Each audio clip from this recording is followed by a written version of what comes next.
Okay, dinigabay na makiglaan atong makauban ang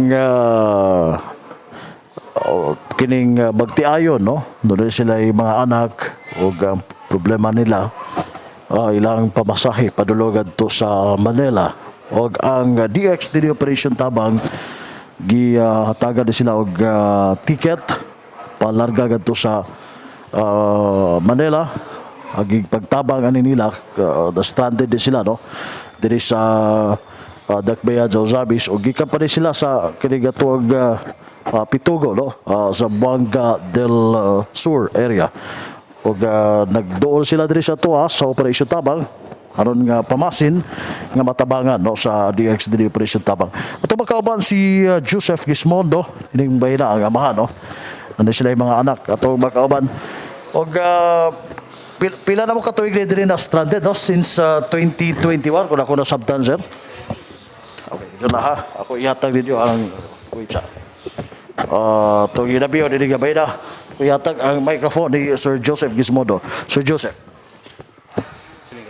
Okay, since 2020. 2020 po, March. Pero nag-usap mo sa Buanga del Sur, nananabot mo sa Buanga del Sur? Nag-vacation po. Vacation, sir. So, ato mo from asa ba sa Buanga del Sur? Pitugo po, Zamboanga del Sur. Apo. Nagbakasyon lang po kami doon, sir. Sabi nga ba? Kaya pauwi po sana kami ng Manila. Inabot po kami ng lockdown. Dito po sa Osamis City. Dito na po kami nakagpuyo. Dito po kami inabot ng lockdown, sir. Pinapuyo po kami dito ng tenants.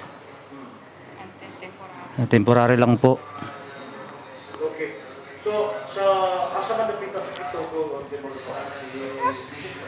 Sa Lower Panikian, Pitugo, Zamboanga del Sur. Dito mi nag-vacation sa Pitugo. And then katong March manguli na unta mi sa Manila and then naabot na lang og lockdown since 2020. So, pila mo madali man tulog ka tuig diri. Yes. Kung ano na ako mo sa amis? Kay akong kuan igsoon sa akong step mother na adari nagpuyo sa Osamis. And then dito mi nagpuyo sa ilang balay after 6 months nagpa kuan na lang og temporary na payag. So karon kay giingna naman mi sa tenant na kinahanglan na jud mo pahawa. Yes. Kinahanglan na mo kawan. Yes. So June 14 mo pahawa na mi, so wala naman mi maduulan, so nag-try mi dari sa DXDD na basin makapangayo pa mig tabang na bago maabot ang June 14 kami makauli na lang mi sa Manila.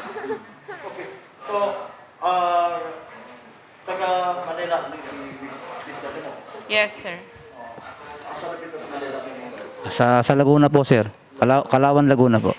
Palawan. Opo. Before lockdown. Sir, tatanim lang po ako ng saging. Saka naglalampas. Dito po sa tenants. Ilan po yung pang-araw-araw namin. Pangkain. Opo. Pero sa Manila, kung sa may trabaho mo sa Manila? Dati po akong driver, sir. Driver na? Opo. Driver. Mura yung kuan, sir, kada adlaw na kuan na kita kanang driver siya ahente sa kanang frozen food. Mola iyang kuan kada adlaw. Ikaw mo sa may trabaho mo? Kuan ko, sir, kanang magdawat ko kanang na mga palaba, paluto, mga na. Sanay mga graduation, ana. Taga Manila? Taga Cotabato jud ko, sir. And then abot naman kog Manila panarbaho since tong dalaga pa ko. Then dito namin nagkaila sa Manila. So, karon tabang mo sa Operation Tabang sa Sir, nagpapasalamat po ako sa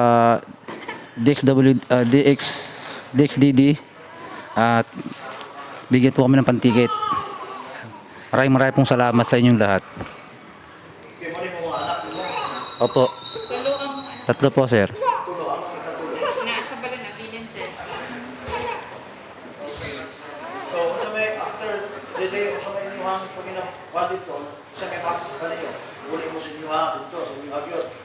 Yes, sir. Yes, sir. Sa ilaha jud sa Kalawan, Laguna, muuli mid kay kuan katong amo pang lakaon tong iya sa ilaha dapit sa Kalawan, Laguna. Ikaw, kasi may plano ninyo after, nagpabot dito, sa plano ninyo, Kuan sir kanang mga apply na siya kay naglukat naman siya dari og pulis og NBI, and then mga apply siya sa kanang pair diya dapit sa Batangas. So siya na lang manarbaho, and then sa balay lang sa ako magkuhan sa mga bata. kasi doon kayo konsulti sa mga nagtabang ninyo, misis. Kanang daghang salamat sa mga kuan kanang nagtabang sa mua na Ginoo ray makabalo ninyo na kuan kun dili sa inyo ha dili mi makauli. So wala jud mi nagdahom na matabangan mi ninyo kay among Ginoo ra jud among sige panghangyo kay daghan na mi ginaduulan, naabot na mi bisag asa. May na lang na ay nagtabang na magpliti-pliti mi. Antod na naabot na lang mi danhi. Wala mi mag-expect na makauli na jud mi. So nagtuon lang mo sa mga, sa ahensya sa gobyerno, nagtuon lang mo. Yes, sir. Dahil kung saan may klase nila, kung saan may tubag nila dahil. Na kuan mo adto meaning ani magtagad na lang mi sa tawag dili mi katagad sir kay nagitagaan naman mi sa June 14 kinahanglan mo wala na mi didto wala jud mi choice sir kung dili mag-try jud sa laing offer mo to naabot na lang mi danhi na mo to salamat mi na na mi ticket karon para ugma maka-flight na mi. So, kisa may gigay mo dito, 160 dito. Once sir, gigikan man mi sa balay ni Kong. Dito may tas anak tong nasa tindahan na wala daw sila kay ninglakaw na pud daw. Nagsubay mi dito kay basin dito makahangyo pa mi na mapadali itong among letter ba. Pero wala man jud sir, di anak tong nasa tindahan dito na pasalamat ko niya kay siya may nag-istorya sa mo na try mi dani sa DXDD na basin makatabang mo. So, wala jud mi nagdahom na matabangan jud mi. Sa naskante mo lisod ba? Kung po yung may hanggang? Lisod sir kay kuan para sa iya kay iya ramang nabalan driver ana so ang kadadlaw na mo income ra jud kanang nakunay magpalampas magpatanong kana ra jud sir. Then kung nay magpalaba mo jud ako Kabandira ka. Yes sir. Naanan ka ng trabaho. Yes sir. Sa kunsa all around sir man ko. Pinagyan sa inyong 10 years old. hindi makakaraang pasalamat na lang dahil sa tanong.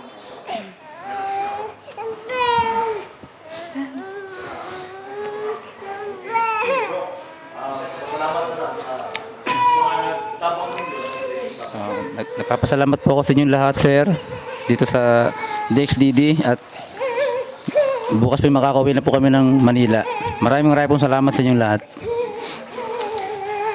Pasalamat ko po sa tanan-tanan o sa Ginoo na nagabay sa amua na maabot mi danhi.